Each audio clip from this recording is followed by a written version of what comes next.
Magandang umaga po or gabi sa ating mga viewer dyan sa Pilipinas, saan man sulok ng mundo. Ako po si Joe Walking Tour PH. Sa aking pong pag-iikot-ikot sa downtown Calgary, meron po akong isang natagpuang homeless na sa una po ay hindi ko akalaing Pinoy po siya. Good morning. Wala tayo ulit ng video, no?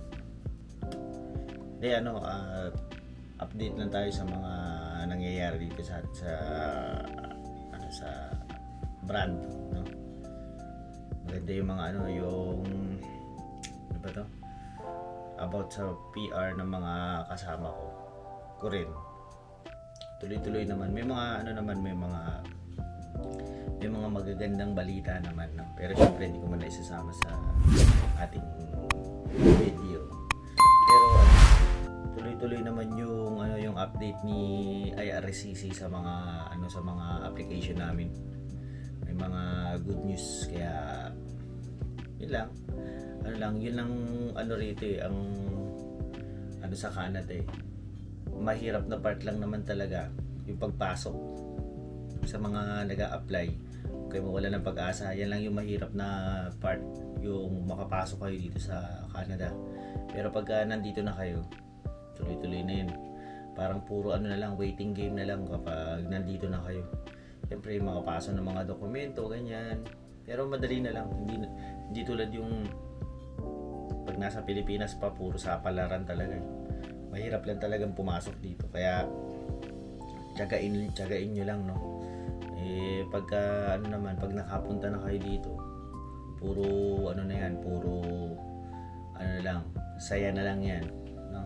Pero mapunta tayo dito sa gusto kong i-discuss, no?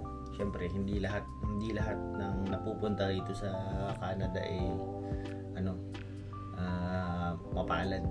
Yung iba talagang siyempre sa mga hindi mo naman may iwasan na pagkakataon, meron talaga mga minamalas, no? Tulad nito yung mga ang dami kasing nag-ano sa akin, sir, meron bang yan, meron mga homeless din ba diyan, meron yung mga pulubi na mga Pilipino, mga kababayan natin, no? Sa akin naman kasi dito sa experience ko, dito kasi ako sa Brandon City, syempre usually mga nakikita ko lang naman mga homeless, mga putik din, mga mga lokal dito, no? Naman dito yung mga lokal dito, yung mga homeless dito, mga well compensated din mga yan. Kumbaga kahit di sila magtrabaho, may mga natatanggap sila. Paano kung kunyari yung Pilipino yung naging homeless dito sa Canada, no? Syempre wala naman tayong ma-share na kakilala. Nakikita ko rito na mga homeless dito nga kasi sa Brandon wala.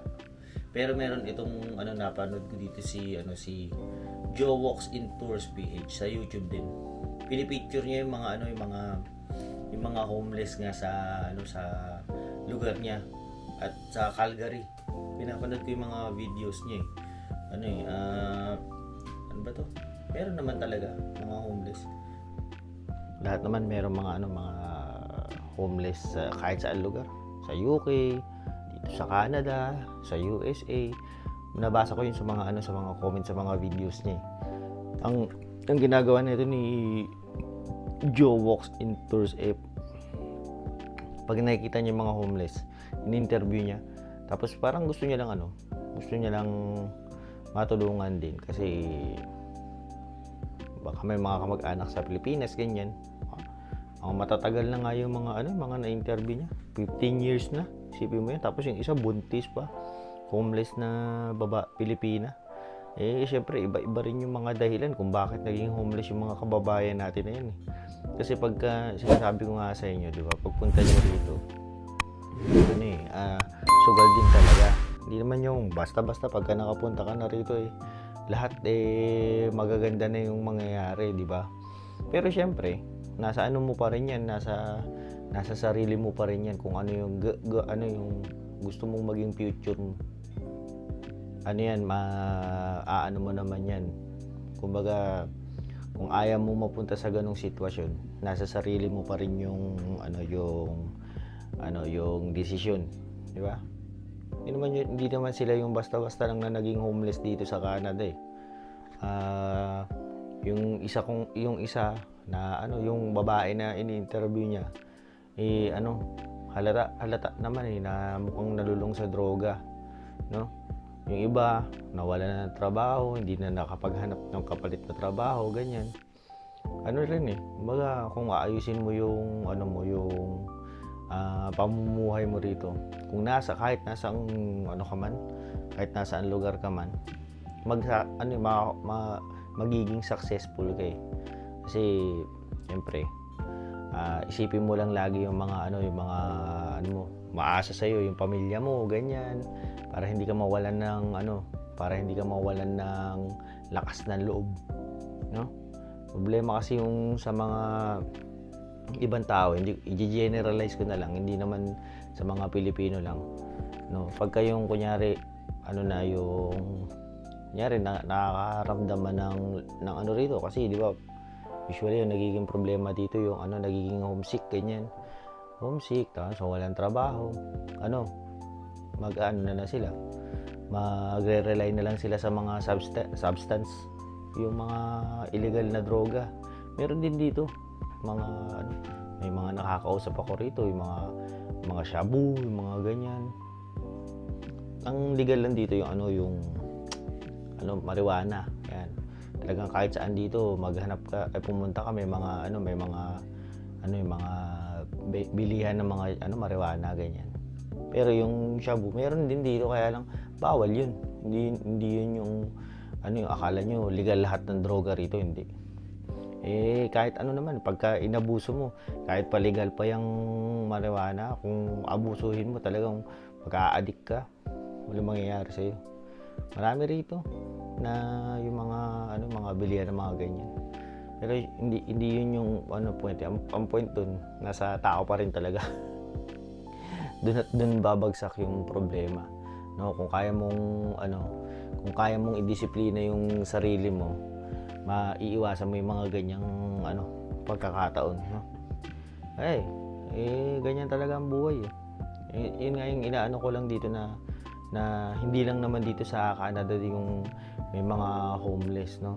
Napipicture lang kasi sila sa mga vlogs, kasi nakikita nga sa meron din, may napanood din ako na nasa UK, na nasa US, mga Pilipino na homeless. Ganyan talaga. Ang gawin na lang natin, kung kilala nyo man sila, tulungan natin. Baka may kilala kayo, yung isa raw taga Cavite, yung isang na picture na ito ni Joe Walks in Tours nasa iba-ibang lugar sila eh. Pero karamihan yata ng mga na-interview niya, mga nasa Calgary. Malaking city rin kasi yung Calgary. Malamang mayroon din dito sa may Toronto, mayroon din sa Vancouver. Hindi natin alam. Kaya lang kung meron kayong sa mga subscriber ko, kung may makita kayo, i-comment nyo nga, no? Kawawa din eh. Kahit pa sabihin mo na nasa ibang bansa sila, akala mo yung mga kakilala, akala nabubuhay ng maayos kasi nasa ibang bansa. Hindi. Yan yung different side of the coin ng mga Pilipino sa Canada. Kasi usually yung mga nakikita niyo sa mga nagbablog tulad namin, mga yung akala mo maganda lang lahat ng nangyayari. Siyempre, hindi nyo nakikita yung struggles yung struggles ng mga tao. Yun lang. Ayoko namang masyadong makisaw-saw dito sa nakikita ko lang marami kasi nagko-comment sa akin about sa mga homeless dito sa Canada, no? Yan na natin, pagpasadyos na natin kung ano mangyayari sa kanila, no? Tulungan natin kung makikita natin sila, no? Yun lang. Like, share, subscribe, mga ganun. Paalam.